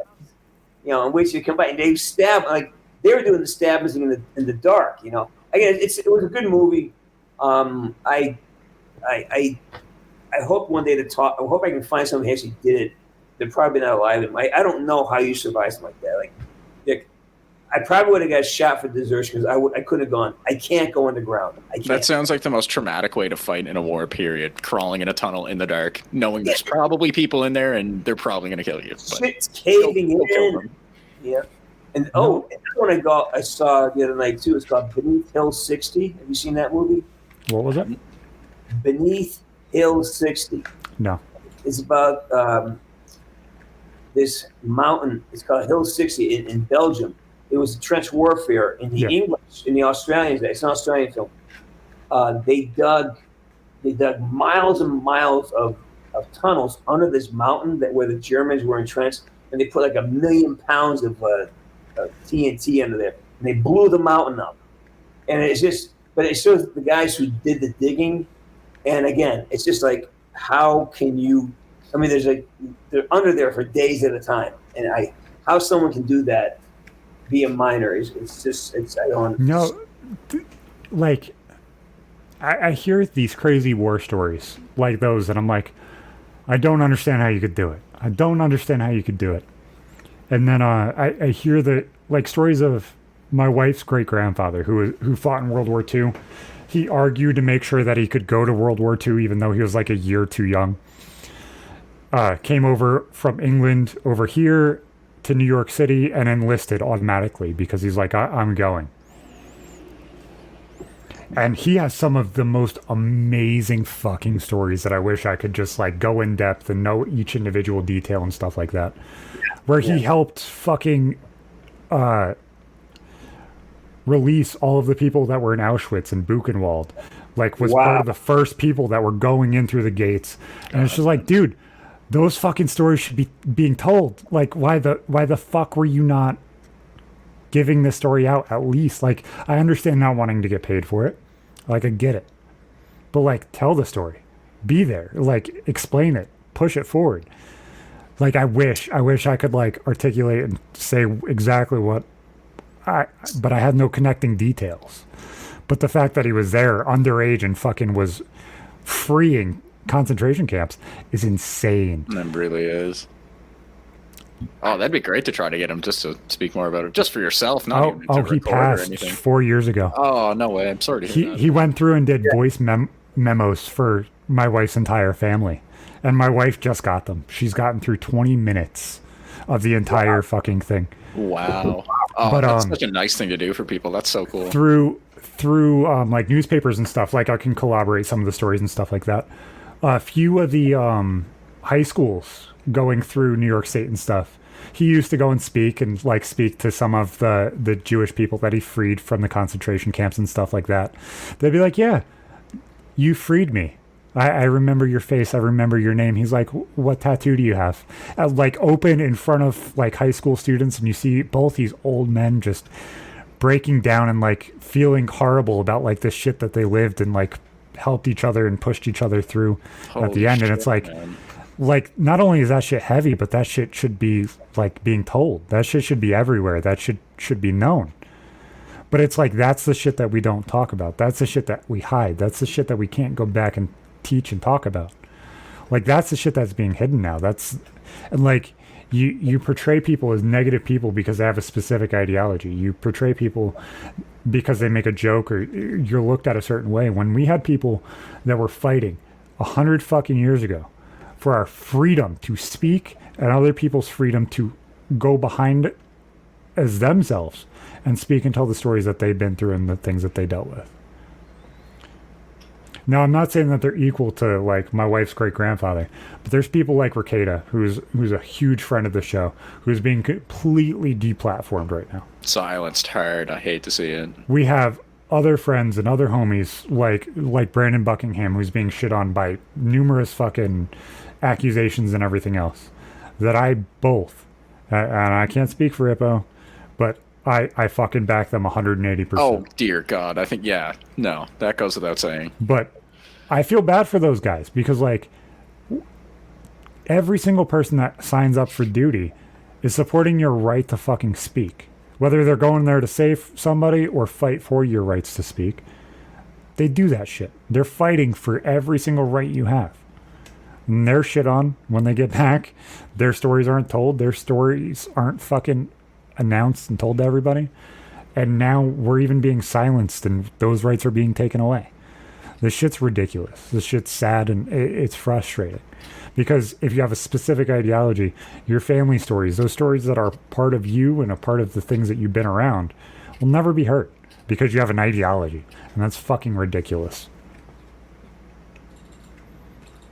Yeah, At least to especially when me. it comes to stuff with, like, when you're talking about Brandon's circumstance that he's going through, that's just from slander. Literally nothing more than slander, and it's fucking terrible. And yes, someone just took a joke that the guy made out of Not context. only that, like, And I should didn't not be even able to be realize it like, was a joke and just blew it up. But fuck, man. I should not be able to say, oh, this person said he was going to rape this person. And then that shouldn't deplatform them completely. Have No, proof, no. motherfucker. Have Exactly. proof. There should be a police report. There should be corroborating evidence. There should be everything backing it for you to make It's that truly claim. insane that that's all it took for him to be removed. It was pretty wild, man. I saw the clip. It's now in a 2-hour-long video. Hmm. He didn't fucking say it. You took it incorrectly and fucking ran with it. It wasn't not from a Snapchat story or like an Instagram story that Yeah, it was he an had made? Instagram story. Yep. Yeah. That is why Rumble is so exciting. Follow Rumble RMTS. Make sure to follow all of the socials because there's now becoming more of them because of fucking There are more. freedom of speech and everything Rumble. else. I said here about Rumble today, actually. Yeah. Oh, did you? Nice. It's a great platform. If you don't have backing Yeah. monetarily through YouTube, they will back your entire YouTube channel and give you a platform for freedom of speech and stuff like that. You can upload content there for free, and they will back it and hold it for you. Yeah, there's loads of people that have been shooed off of all other corners of the internet that have just moved there. It's awesome. I love to Yeah. see it. Yeah, they bought Locals, which was run by Dave Rubin and started by Dave Rubin, who was a YouTuber for a long time. It's basically like an alternative to Patreon, Yep. where you can have different tiers of people to subscribe to stuff. Yeah. Get whatever benefits. Okay, is Patreon being a little bit sensitive?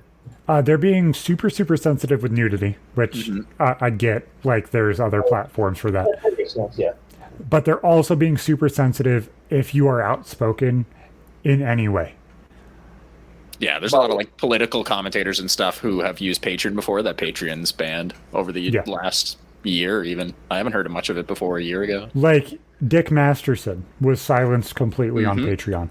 His Patreon's been removed 2 or 3 times and reinstated because it was false flags. But just because he's outspoken and a comedian, it's been removed completely.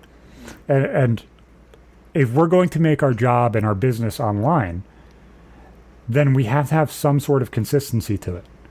You have to. Well, there's got to be some system of vetting the truth out of it. You know, Well, not only that, Yeah. I understand some people don't want to back full freedom of speech. Some speech can be seen as hateful. I get it. But at the same time, if you're telling a story or you're saying things within context, that is completely different than freely speaking completely. It just is. And saying something contextually is completely different. So some people get banned for that shit, and I don't understand that either. Well, I think the problem is who gets to define what is hate speech. Yep. It's like, what's the definition of it? You know, and Because it's not a legal term. that line keeps getting moved, or it's discretionary. Like, well, you can say this, but I can't. You know, I can say this, but you can't. So that line is arbitrary. You know, and that's the confusing. It's like if you imagine having a football game where the rules are arbitrary. Like, we're going to call that today, but we're not calling it tomorrow. So it's just arbitrary, and that's the difficult part and the confusing part. Like, how do you? And it's also, but it's just another form of manipulation. You know, that's I can't. I don't do a lot of conspiracy theories, but when I start listening to just like the direction things are happening in the United States, are just don't make any sense to me. They just don't make any sense. Like the logic's not there. You don't destroy our ability to make phosphorus. We can't transition in one year. What's going to happen is people with money, sure, they can buy electric cars, but I work with a lot of blue collar guys and like construction people. They can't go out and afford to buy an electric truck, and there's not an electric truck that can pull a cement mixer. Let alone replace the batteries in 10 years for as much as the vehicles were. So that point is like that. Just no one thought this through. You can't just upend a petroleum economy like this. Even you can easily grade it out, but to do what these people did, it can only be deliberate. No one can be that fucking stupid and still breathe. I mean, it's like doesn't it just feels like a great way to sow more division between people socially and like class wise. Yeah, like, to what end though? To what end? Who does that serve? That's why when I think of things, when someone says something that's either divisive or kind of with derision, well, what is that serving? Why are they saying that? Why are you doing that? And I'm hard pressed to see who it served, unless it's some type of like this. It's a shift in trying to create another type of social order. How that makes no sense, because people with a lot of money they're well armed and they're well protected. They're not going to change. The only people are going to get fucked over are the people who don't have a lot of money. It's like people where they put their head in the sand. Those are the two kinds of people that do. The people that don't want to listen and don't want to see what the hell's going on, were the people that genuinely just don't have the availability to say fuck it. And that's why I think the whole Matrix red pill, blue pill thing has become such a big thing and such a big argument. Is like, obviously you're going to take the red pill or the blue pill. And you're going to fucking choose, and you have to choose at some point. Regardless of how much you fight it, you have to choose. If you take that red pill, you're going to see problems in every single fucking thing that you genuinely see a problem with. When you see a grain of rice, that grain of rice is slowly going to become a mountain. Because it doesn't just stop. You see the base little bullshit that is in front of you. Not every little detail that's underneath of it. Everything is a fucking iceberg. Everything is. If there's one problem, there's millions. It's just finding out where the fucking problem is. Yeah. California is an interesting experiment, is where we kind of lead. We're the spearhead of a lot of this insanity. A lot of good things too come out of California. I don't want to record. California's got some great progressive ideas, but we've also, Hollywood sets the tone for the rest of Hollywood is just north of upstream from culture. That is, and culture is upstream from politics.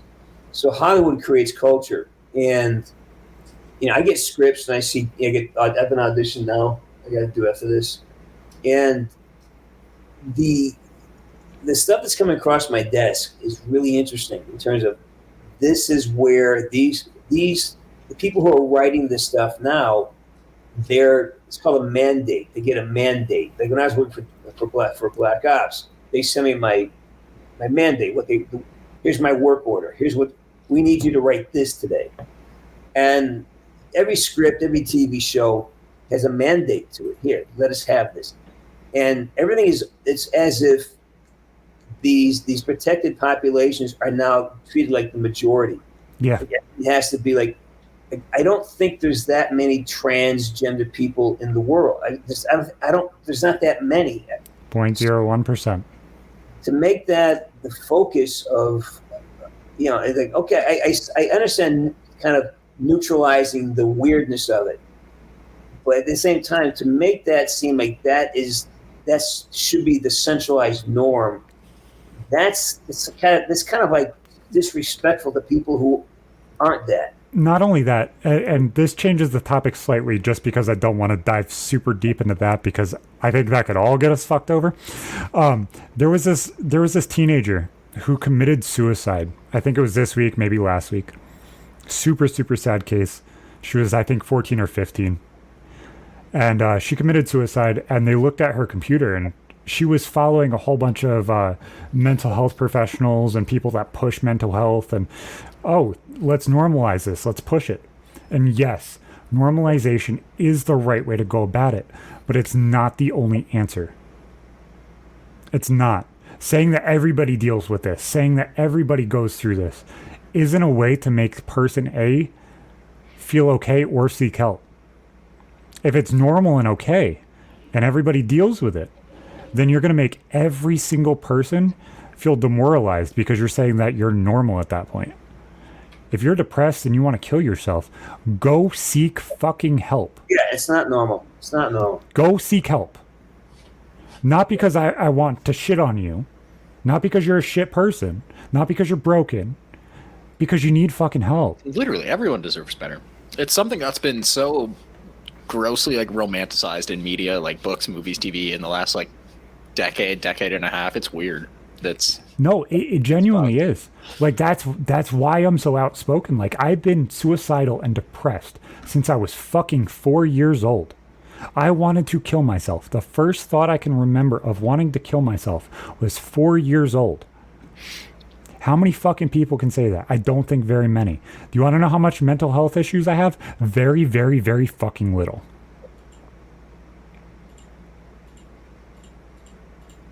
Most people would be confused by that statement because they don't understand mental illness. Only problem I have is ADHD and I bounce off the fucking walls. The reason why I wanted to kill myself? Trauma. Right? There's things like everyone's going to have their own reason for it. And some people's can be worked out truly by therapy.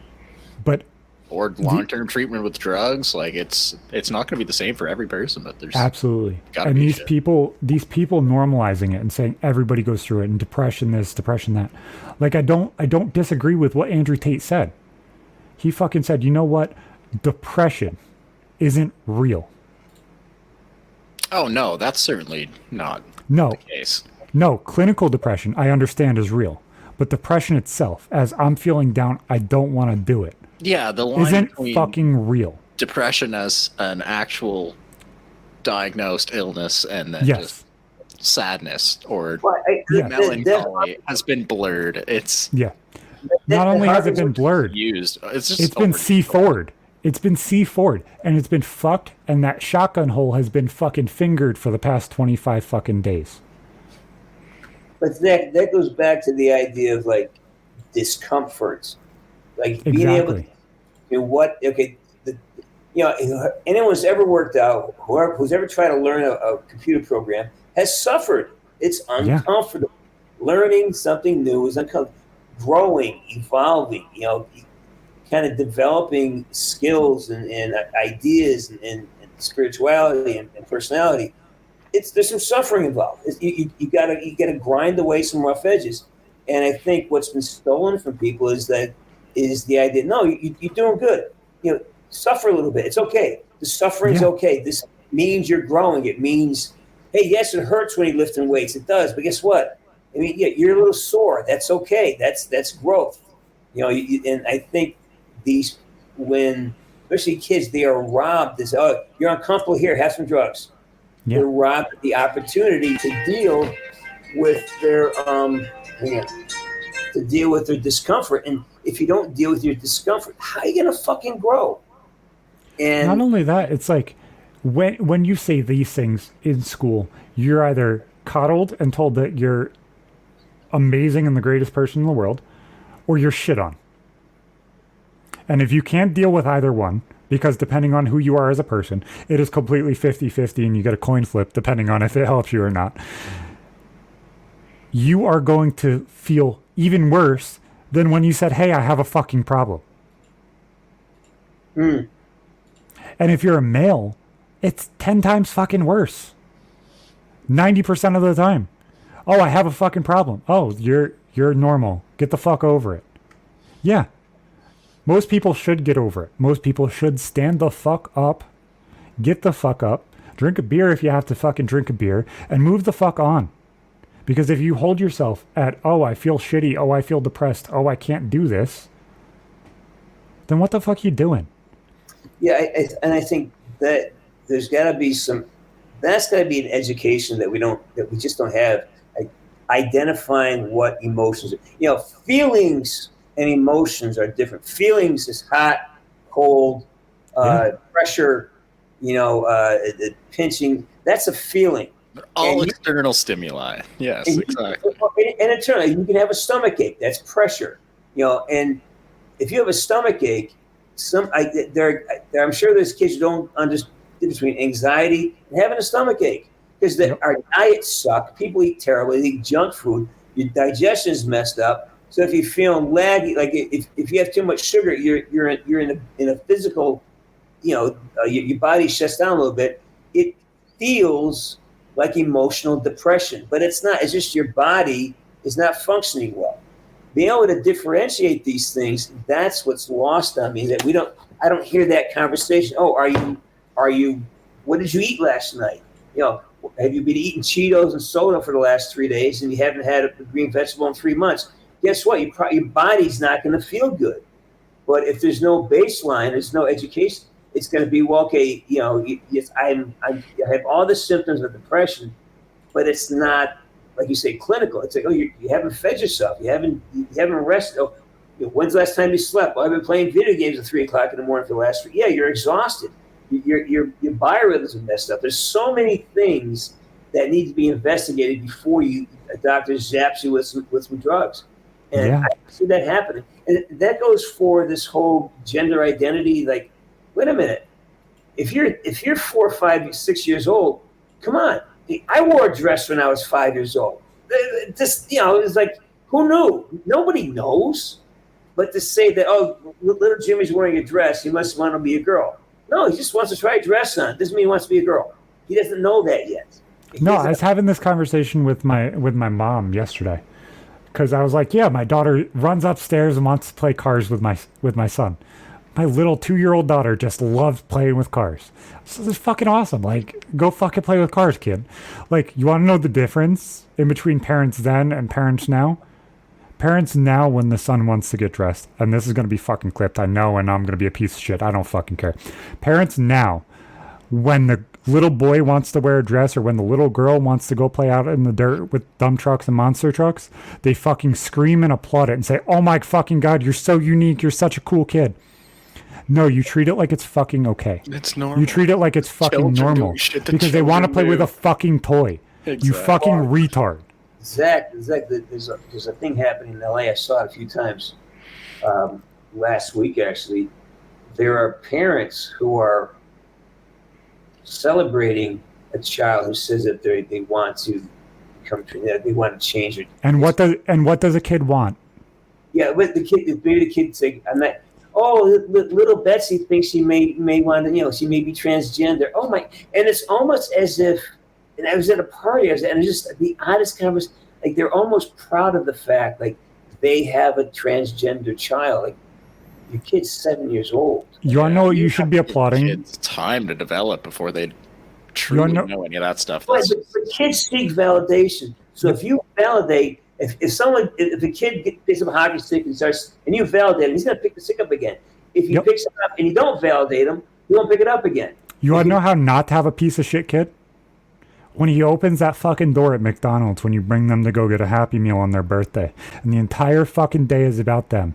You want to know how to make a good fucking kid? When he opens that fucking door for the old lady that's walking in behind you, and he fucking holds it and makes sure that old lady walks in, you fucking make that the biggest fucking deal in the world. Yes.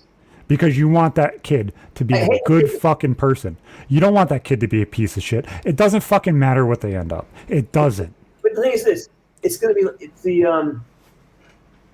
it's like, I forgot I had to move on. I forgot my thought. That's what you do. You instill respect. You instill the validation of being able to be a good person. You instill morality. Whatever fucking happens next is them. Do not let that be nurture.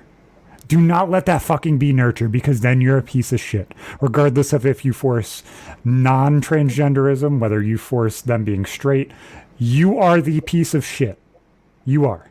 Let that person be whatever the fuck they're going to be. Make them a good person. That is your job as a parent.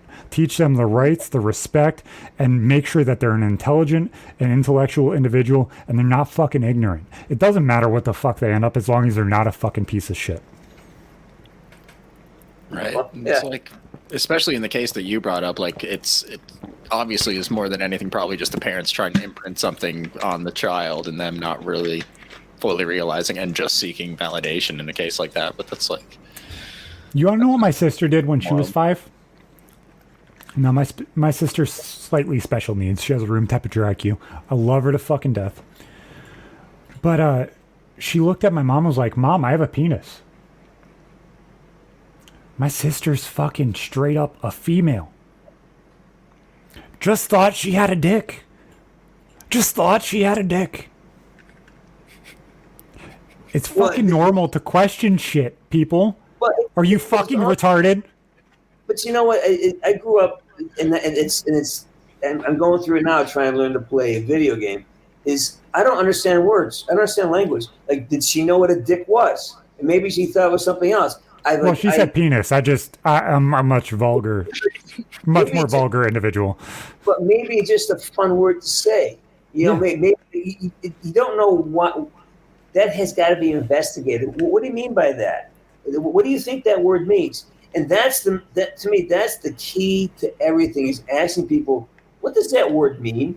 Because I don't know what that. We may not have the same definition for that word. What does that word mean? Explain that to me, please. I want to know what that word means to you, because and if it can be polar opposites, right? It can be polar opposites. No, this shit's super, super interesting. It genuinely is. So I do want to end this on a much, much lighter topic before we go into a family story. Let's drive it into the fucking dirt a little more. It's a little bit more into the dirt. So Always fucking heard how Halloween candy is fucking killing kids, hurting kids, and everything else. I found a source. How many kids from 1950 to 1980 were injured or killed by drugs, razor blades, any harm done by an adult to kid on Halloween? I've heard this thing. I think none, right? Fucking zero. Yeah, fucking none. Zero. You want to know how many times? Oh, we got to check your candy. Every single fucking year. Maybe that's why. Maybe that's why they check the bags. Maybe that's why there's been none. The question is, how many times has it been found by a parent? That's the real statistic. Because the result, we don't know the statistic. We don't know the result. Is it the due diligence of parents that protect kids from dying, or is it just a overblown fallacy? We don't know the data here. That data doesn't give me anything. I don't know. Personally, Timmy Joe down the street that I've known since I was fucking 2 probably isn't going to give me fucking drugs. And Timmy Joe down the street that I've known since I was 2 more likely is to give me drugs than fucking the drug dealer down the street that's handing out candy apples. I promise you, the drug dealer down the street that's handing out candy apples probably doesn't want little kids tripping all over the place to find out where they got the drugs. Why would he waste the drugs? Yes, exactly. There's no fucking way. Argument that I hear when it comes to drugging anyone. It's a business decision. The kid's not coming back to buy some more, you know? Yeah. He doesn't want the rainbow fentanyl nerds. He just doesn't. Oh.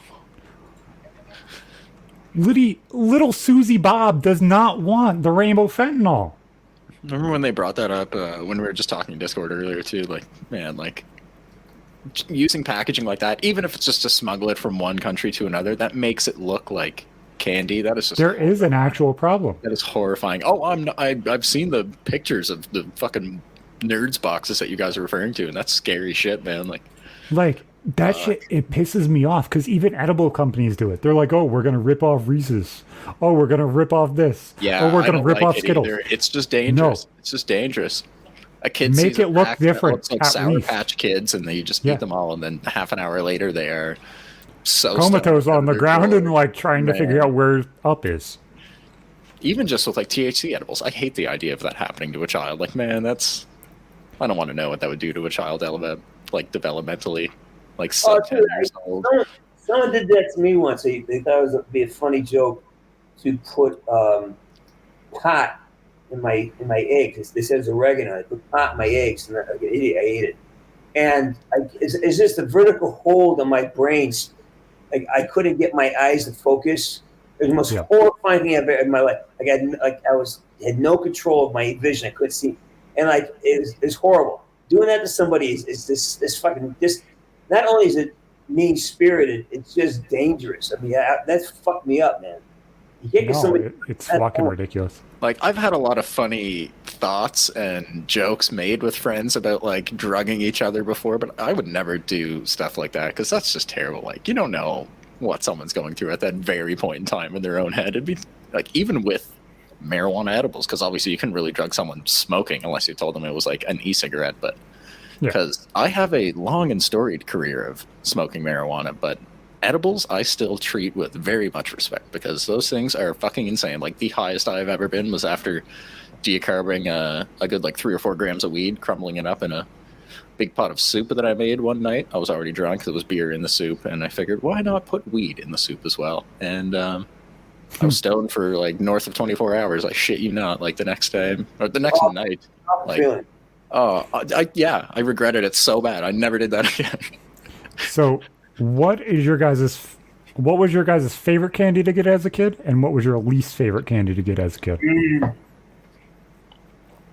My favorite was Reese's. Reese's is my all-time favorite candy. It sucks that my son is allergic to fucking peanuts, but unlike a lot of parents, and some that I know, peanuts don't fucking enter my house, and I don't fucking eat them anymore. Why? Because my son's fucking allergic. And the last thing I want to do is fucking leave one little thing unwiped, untouched, and then he gets fucking hives and he has skin fucking flaking off and falling off because I ate peanuts. Yeah. I think I have to go to an obscure candy type. Paper candy. You guys are too young. So basically, you get these long strips of candy. Are you telling us you ate a whole bunch of LSD as a kid?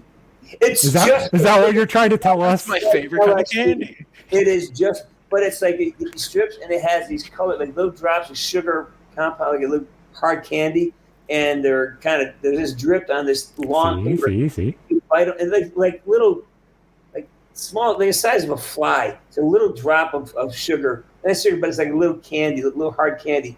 And it's like it's on this roll of paper, and you kind of sit and you chew them off. That was special. Our buddy Cloudy in the comments says he knows what they are. He said the dots. I know, Burns. I know. The dots. Yes, the dots. The fucking dots. Rainbow colored. Yeah. So what was yours? I gets it. He's older from Alabama. Me, Coffee Crisp. I think I'd have to go with like chocolate bar wise or like Halloween candy. Yeah, those little yellow bastards. Love them. My later love for coffee. My absolute least favorite, the one that I would get pissed off about as I fucking went through the fucking Halloween bag that I couldn't fucking stand, Whoppers. Whoppers are fucking disgusting. I love Whoppers. Do not like the inside texture of them. Not at all. Oh, I love Whoppers. Yeah, well, not Milk Duds, but the other ones. I love Milk Duds. I don't like Milk Duds either. Yeah. I love caramel. I do Milk Duds, but there's another one. Some caramel. I like some. Can you bring up the list? By the way, I can't because of the backup recording. Yes, sir. Okay, the Whoppers. There's another name for. There's another brand of Whopper. It's called something else. Something balls. Malted milk balls. Malted milk balls. Boom. Yes. There you go. 3 words. 3 for 3.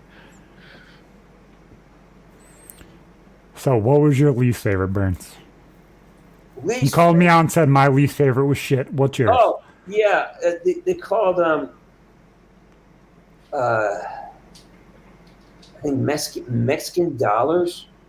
It was this round gelatin, like a chewy kind of red, clear, gummy thing, and it just got stuck in your teeth, like, and just hard to chew. It was like a semi-soft candy, but it was still hard. No, it was a malleable. It just had this. It was like eating plastic, like a tube of plastic, and it's it's just hard to eat. So I didn't like it. Hippo, what was your least favorite, bud? No. I lie. I take that back. There was this candy. It was this chocolate with these little white dot, little white, like, what are they called? It's chocolate, little small chocolate things with white stuff on it, like little white specks on it, little white balls on it. And I hated those. The snow caps? Like dark chocolate with little sprinkles? Yes. So that's snow caps. Hated those. So there's going to be a link in the chat for my story that I close off the podcast with. Ippo, what was your least favorite candy as a kid? whenever gotta you be decide to post that in the private chat. Some sort of hard candy. I'm looking here, bro. I'm looking. Post it for Burns. Let him choose. It's not for you. I'm looking for the fucking link. I don't remember the last place I would have got it from you. Let I'm me looking in our conversation here together. I'm looking from. Let me see. You if I and Myth it. doesn't have it. Oh, fucking hell, boys. Fucking hell. I thought I had this list of yours wait. bookmarked. I already have it. I'm good. I already have another window up. I'll get it. Just talk about your least favorite candy. Gotta be some sort of hard candy. I don't know. Probably any of the cinnamony flavored shit like that. Because, like, really? Cinnamon hearts or, like, the things that are, like, Mike and Egg shaped but hard cinnamon flavored. Those are, like, pretty common, like, cheap, shitty Halloween candy here. And, like, no, fucking gross. Just makes me think of Fireball now. Can't do any cinnamon flavored shit. The thing that I think is funny is, like, I remember when 5 Gum came out, and everybody started saying the cinnamon 5 Gum tasted like flowers. There's the link. You guys can decide which story you guys want me to tell. I really have to go through and update this and add some more stories, because I have more. I've thought of like 15, 20 different more that I could directly link to that I thought of and didn't fucking write down, and now are gone again. We're up to, what, 64 of them now? Yeah. Yeah. I got a good, I could probably top this off at 120 of full-length stories that aren't topic-dependent that I could tell. Stories about what? My life and fucked up things that have happened to me. It's in the private chat. If you click on, you can choose a number and I will tell said story. Pull a ticket. That's fucking therapy right there, baby. Exactly, man. Not only does it make me a better storyteller, I also could get the shit off my chest and I don't fucking care about it anymore. Everyone gets to hear it. Exactly. It's so good. Holy shit, boys, it's 9 o'clock. Yeah, man. Yeah, we're trying to end it off, but I gotta go. I got shit to do. Well, gentlemen, as always, what a delightful conversation. Yeah, thank you, Burns. It was a fucking blast, man. Yeah, it's me, you too, buddy. I'm sure we'll do this again. Let's definitely talk more about joining forces on doing some type of behind the scenes narration. You know, Burns narrating Woods like that. I think that'd be fun. Yeah, it would be fucking sick, I think, in all honesty. I'd love to hear a lot of the stories out of it, man. It'd be good. Yeah, so would I. Yeah, I think we could have a lot of fun with that, regardless of if it's the way we talked full-length movie-wise or just... Well, interesting enough, I have notebooks. I have to keep a journal this time, and I also have all the scripts. Yeah. Oh, dope.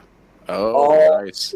All my scripts. Sick. Oh, that's fucking sick, man. And I also have all the original notes. I've got probably... I submitted over 1,500 one-liners to Specials HQ, and they only took 500 of them. So I have literally hundreds of unused one-liners. Yeah, see, that's the shit that needs to get out there. Definitely, definitely. There's some that, there's one line that I was so upset it never made the game, and it's so benign that I just couldn't understand who it offended.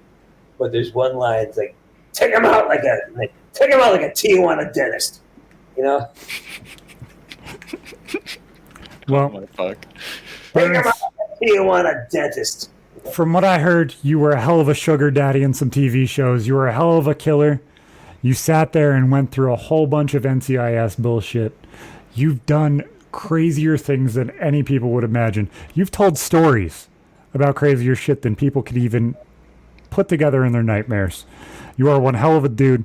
You are one hell of a storyteller. Good fucking episode. We'll see you fucking next time. Appreciate it.